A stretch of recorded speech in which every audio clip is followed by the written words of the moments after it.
आपका Bharat news 360 TV में। मैं हूं आपके साथ अनन्या ठाकुर। चलिए शुरुआत करते हैं आज की अहम खबर से।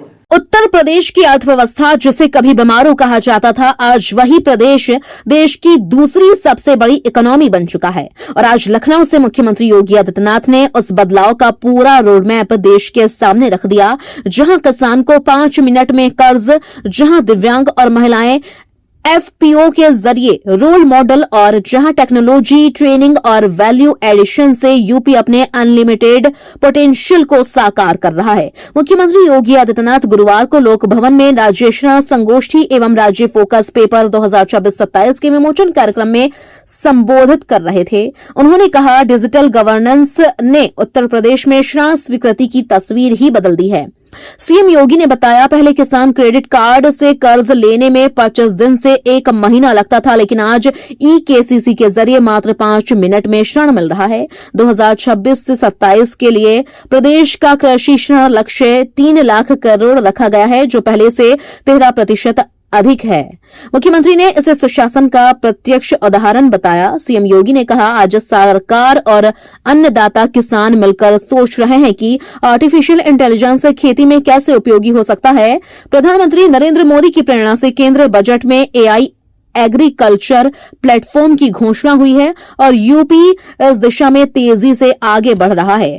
कार्यक्रम में कई एफपीओ को सम्मानित किया गया। मुख्यमंत्री ने दिव्यांगजनों द्वारा संचालित कस्या मिल्क प्रोड्यूसर एफपीओ का उदाहरण दिया, जिसमें 1005 सदस्य जुड़े। उन्होंने कहा, पूर्वी यूपी जैसे क्षेत्रों में दिव्यांगजनों ने मेहनत और क्षमता से नई मिसाल कायम की है। साथ ही मथुरा का 750 महिलाओं द्वारा संचालित सरसों उत्पादन कंपनी का भी उल्लेख किया, जहां प्रोसेसिंग से बेहतर मुनाफा कमाया जा रहा है। सीएम योगी ने कहा, 2017 से पहले सहकारिता क्षेत्र पर माफिया हावी था।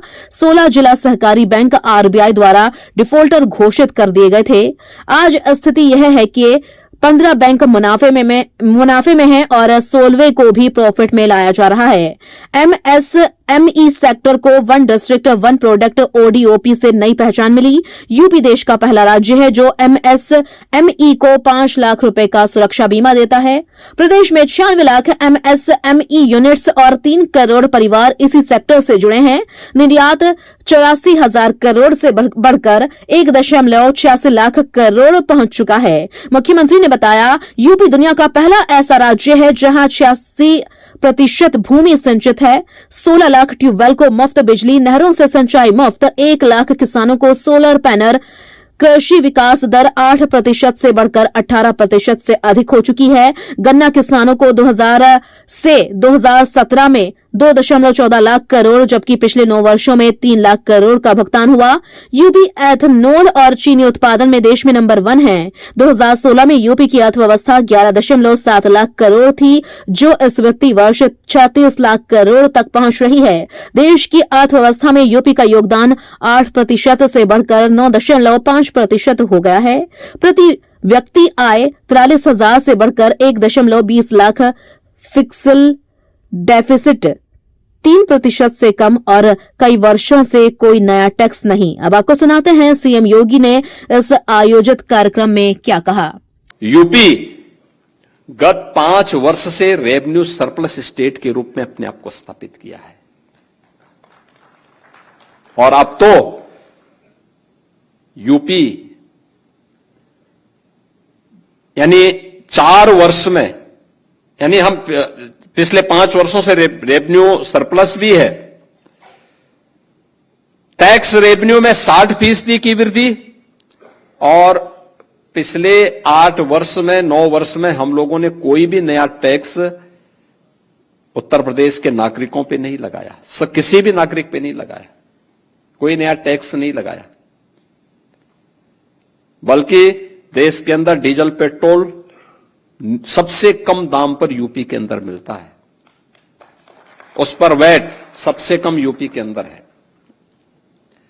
यानी कार्य करने की क्षमता सरकार की जब होती है तब यह आज रिजल्ट आते हैं और उस रिजल्ट का परिणाम है कि आज यूपी देश के अंदर नंबर 2 की इकोनॉमी के रूप में अपने आप को स्थापित किया है।